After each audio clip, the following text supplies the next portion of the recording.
ராட்சசனை வென்ற விலங்குகள். பெரிய பாலைவனத்தில் கொடிய ராட்சசன் பல விலங்குகளை பிடித்து இருண்ட குகையில் அடைத்திருக்கிறான். பிளேஸ் என்ற தாடியுள்ள பல்லி வெப்பமான மணலில் கிடந்து தப்பிக்கும் வழியை யோசிக்கிறது.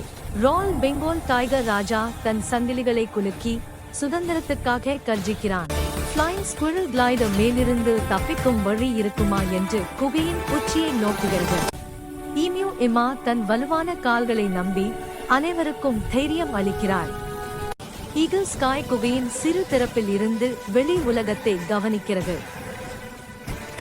ஈல் ஸ்பார்க் தன் உடலில் மின்னும் மின்சக்தியை மெதுவாக உணர்த்துகிறது.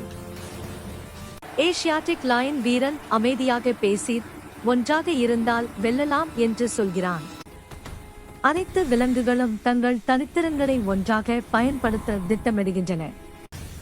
ஸ்பார்க் மின்சக்தியால் சங்கிலிகளை உடைக்க ராஜா அவற்றை இழுத்து தள்ளுகிறான். கிளைடர் மேலிருந்து தாவி கயிறு போல் துணியை இழுத்து அனைவருக்கும் உதவுகிறது. ஈமியூ வேகமாக ஓடி காவல்களை தள்ளி விடுகிறது. ஸ்காய் மேலிருந்து ராட்சசனை கவனித்து எச்சரிக்கை சத்தம் விடுகிறது. ராட்சசன் கோபத்தில் தாக்க பாலைவனம் முழுவதும் நடுக்கம் ஏற்படுகிறது. வீரன் முன் நின்று போராட ராஜா பக்கத்தில் இருந்து தாக்குகிறான். பிளீஸ் தன் உடல் வெப்பத்தை உயர்த்தி ராட்சசனை பின்னடைய செய்கிறது. ஸ்பார்க் மின்சக்தி, ஸ்காய் தாக்குதல், ஈமியூ தள்ளுதல் ஆல் ஒன்றாக ராட்சசனை வீழ்த்துகின்றன.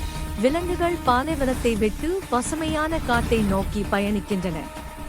அனைவரும் தங்கள் வீட்டான காட்டில் பாதுகாப்பாக அடைகிறார்கள். அவர்கள் கற்ற பாடம் ஒற்றுமையும் தைரியமும் இருந்தால் எந்த பெரிய எதிரியும் வீழ்த்தலாம். ஒவ்வொருவருக்கும் தனித்திறன் உண்டு. ஒன்றாக இருந்தால் அதுவே மிகப்பெரிய சக்தி. Hey everyone, thanks for watching. Please don't forget to like, subscribe, comment, and follow our channel. Like, subscribe, share, comment, and click bell icon.